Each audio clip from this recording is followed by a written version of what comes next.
The Gospel lesson from Mark. King Herod heard of it, for Jesus' name had become known. Some were saying, "John the Baptizer has been raised from the dead, and for this reason these powers are at work in him." But others said, "It is Elijah." And others said, "It is a prophet, like one of the prophets of old." But when Herod heard of it, he said, "John, whom I beheaded, has been raised." For Herod himself had sent men who arrested John, bound him, and put him in prison on account of Herodias, his brother Philip's wife, because Herod had married her. For John had been telling Herod, "It is not lawful for you to have your brother's wife." And Herodias had a grudge against him and wanted to kill him. But she could not, for Herod feared John, knowing that he was a righteous and holy man, and he protected him.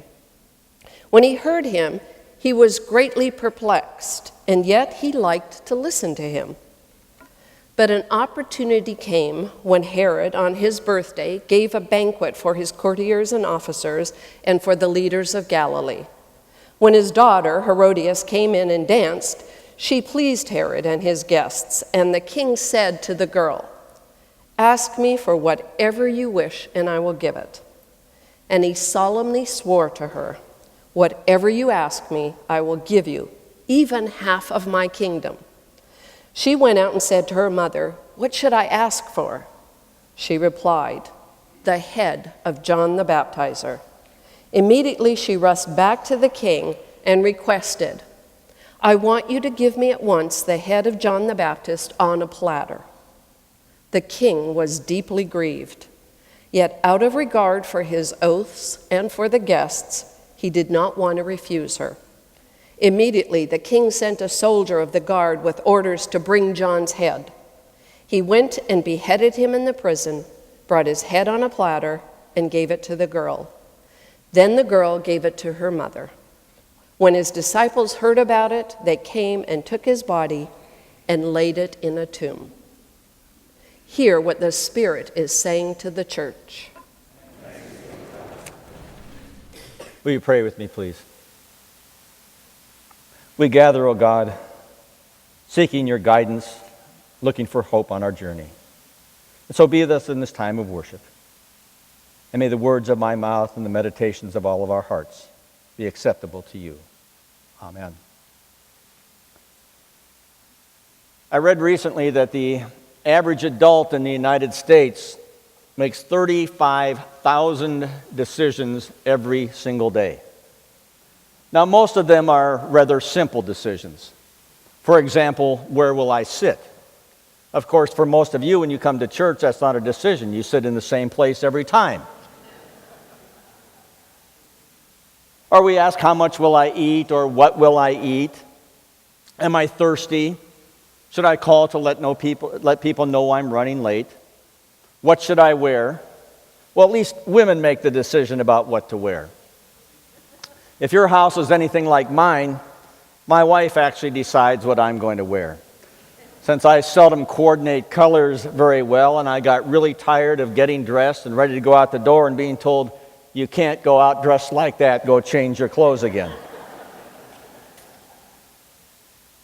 But we make many decisions. We're out driving, we have to decide what lane we're going to be in, how we're going to react to other situations. Most of the decisions we make on a daily basis are small. They won't have a real long-term effect on the world, they're just something that happens. Sometimes we make some really good decisions in life. All of us can look back and realize that there have been some decisions we made along the way that have been very successful. Other times we make decisions that we really end up regretting and paying a price for. Eric Ritz tells a story about a man who walks into a bar and he walks up and says, "Bartender, give me 2 shots." Bartender says, "You want them both now or one at a time?" He said, "Oh, I want them both right now. One's for me and one's for this guy." And he pulls a 3-inch man out of his pocket and sets him on the bar. The bartender says, "Can he drink?" He said, "Of course, give him the drink." So the bartender pours the shots. The little guy grabs it and sucks the drink right down. Bartender says, that's amazing. What else can he do? Can he walk? Man says, certainly he can. Takes a quarter and flips it down the bar. He said, Jake, go get the quarter for me. The little guy runs down the bar, grabs a quarter, and brings it back. Well, the bartender's really in shock. He said, what else can he do? Can he talk? And he said, sure, he can talk a lot. He turns to the little man and he says, hey, Jake, tell him about the time we went hunting in Africa and you told the witch doctor he was an idiot.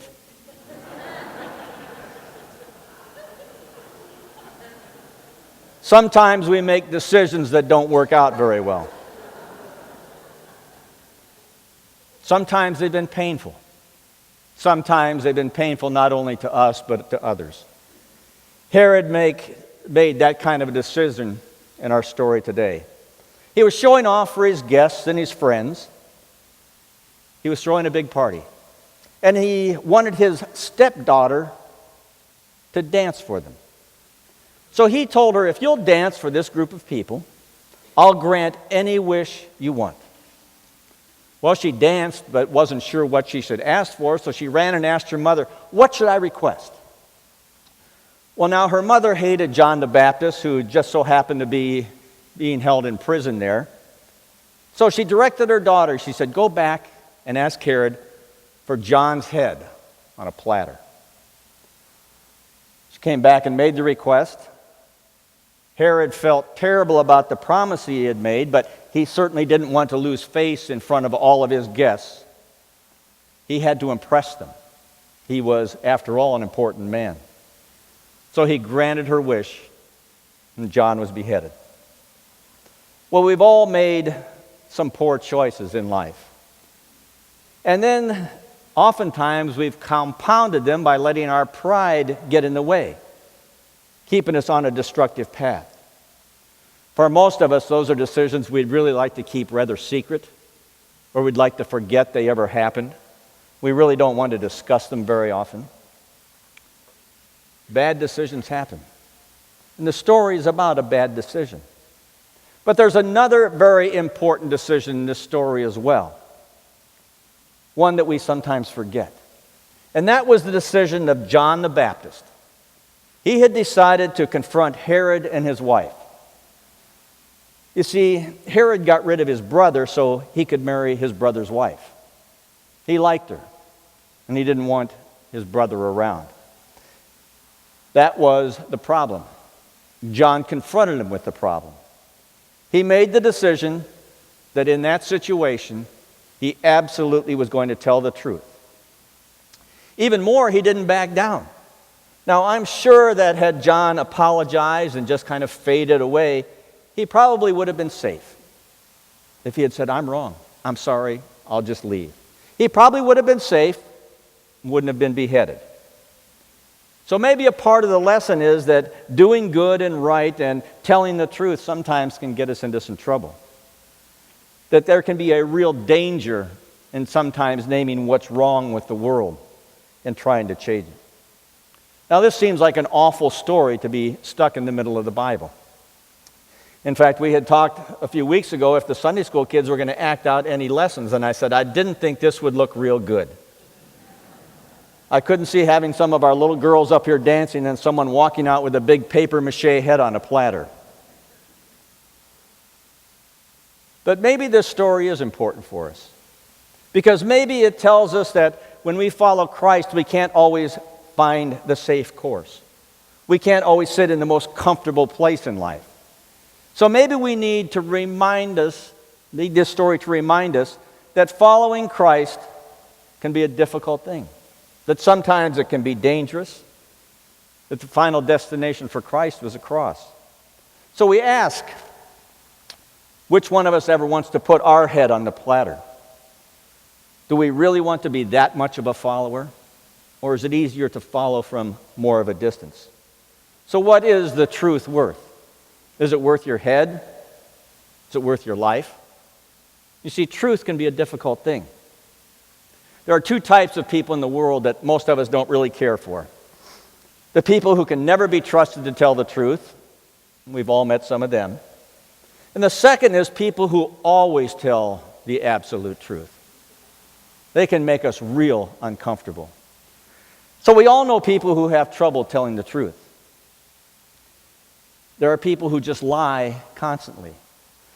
I knew a man one time who said he always lied unless the truth would get him more. He wasn't the most popular person I'd ever met. Carl Jung once said that there were only two kinds of people that he could never cure, no matter what: schizophrenics and compulsive liars. So when we talk about truth, we have to look at what that means. And that's where sometimes the second kind of person comes in, the one who always tells the truth. And sometimes they're very hard for us to tolerate as well, because they see through our disguises. They see through kind of the facades that we put up. They aren't impressed with what we have or what we've done or the degrees we hold. They don't worry about the opinion of others.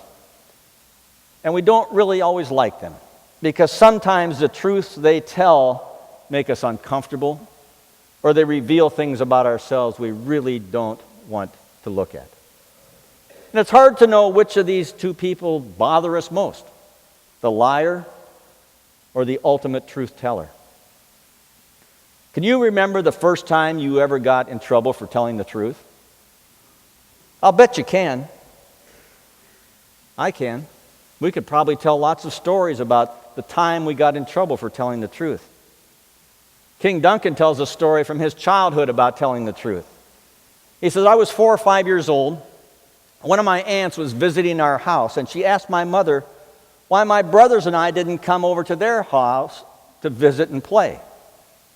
My mother was just kind of smiling politely and didn't know what to say, so I chimed in. I know the answer to that. My mother says, your house is always dirty. Sometimes the truth is painful. How do we answer when some nice little old lady says, did you really like that green casserole I brought to your house? Or a neighbor offers you some of their fresh baked brownies that you've tasted before and have no desire to ever taste again? Or the one that you're going to lose at every time, does this outfit make me look fat? No matter how you answer, you lose. Chances are that there are times in life when we've said the truth and it's gotten us in trouble. Eventually we learn that there are ways of telling the truth. And sometimes we don't tell the whole truth. We've called this the art of the white lie, a polite way of kind of hedging around what really we should say. But whatever you call it, all of us eventually master that kind of complex social skill of the white lie. We tell ourselves it's okay. And we do realize that those who fail to learn some of those social skills of not always being completely truthful usually have limited employment opportunities. They have a short supply of friends. And usually their relationships are pretty brief. So the truth can be difficult. And so we look at this passage and we say, okay, John told the truth, and Herod had said something he had to also follow through on. You see, Herod was at this party. He was drunk. Obviously, he and his wife had been going back and forth. She hated John the Baptist. He found him a little fascinating, but had him locked up. But the king had made a promise to his wife's daughter, a promise he had to keep. He didn't really want to, but once he had spoken the words, he didn't know how to take them back. Too many people had heard, and he wanted to save face.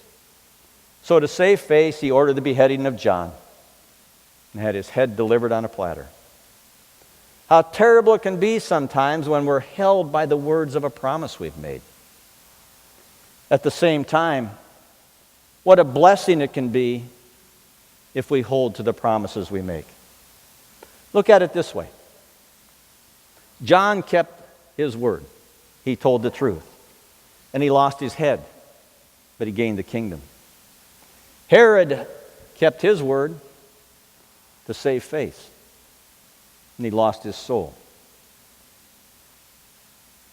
There's a triumph in the midst of loss. You see, John's martyrdom was not a defeat. Ironically, even Herod suspected that John would ultimately triumph. If you notice in verse 16, he says, John, who I beheaded, has been raised from the dead. He knew that his promise was going to cost him. He knew that there was something about a different kind of truth, the truth of truly being who God had called John to be. Soren Kierkegaard said that the tyrant dies and his rule ends. The martyr dies and his rule begins. You see, God raises the dead and also raises new witnesses to take their place. Sometimes it's hard. When we make those commitments and promises, we need to be careful about what we're promising, about what we're going to do. And to realize that when we hear those calls from God to make promises, it can be costly. Leonard Budd, in his book, The Spirit's Tether, tells this true story. There's a small village in Austria right on the German border. And in that village, there's a church that's perched high up over the river that divides Austria and Germany. And next to this little tiny church is a cemetery, and there's a grave that holds the ashes of a farmer. He was a simple man, and his life was pretty much undistinguished as the world would judge it, except that in 1943, this farmer, the father of 3 children, got hauled off to Berlin to die. And there's a cross over the grave with his name on it, Franz Jägerstatter. He was born in 1907. He was a farmer, had no real schooling. His father had been killed in the First World War. He grew up as a fairly tough youth, had a loud motorcycle, got fined by the village magistrate several times for being involved in fistfights in the village. It was even rumored he had fathered a child or 2 out of wedlock, as he himself had been born out of wedlock. He was kind of one of those people. Well, his friends and neighbors were surprised when, in his early 20s, he enrolled in religious education classes that were offered by the local church. They say at the end of that decade, his life had changed dramatically. Those who knew him said it was a sudden and total change. It was as if he had been possessed by some kind of a different power. For a time, he even thought about joining a religious community, but he decided in favor of having a family and farming. And so he married in 1936, and 3 little girls arrived very soon. But with this religious awakening also came a deepened social concern on his part. He saw the godlessness of the growing Nazi movement. And in 1938, when the Austrians voted in favor of national annexation with Nazi Germany, he was the only person in his whole village to resist and to vote no, even though his neighbors and other people told him, just go along, because one vote isn't going to matter, it's only going to call attention to you. But he voted no anyway. Well, like every able-bodied man, he was called to military service. His draft notice arrived in February of 1943. Well, ignoring the advice of his pastor and the others that were around town, he refused to take that military oath. His greatest promise, he said, had been to someone with more authority.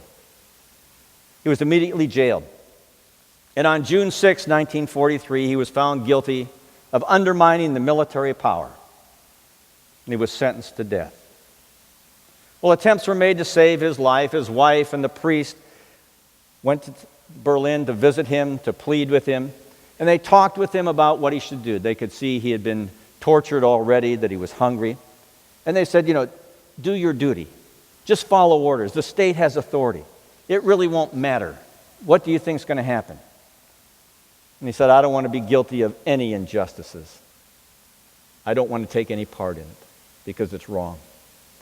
And so his wife and the priest left the prison with the assurance that he was happy that he had come this far without weakening, and he was confident that he would be able to make it through to the end.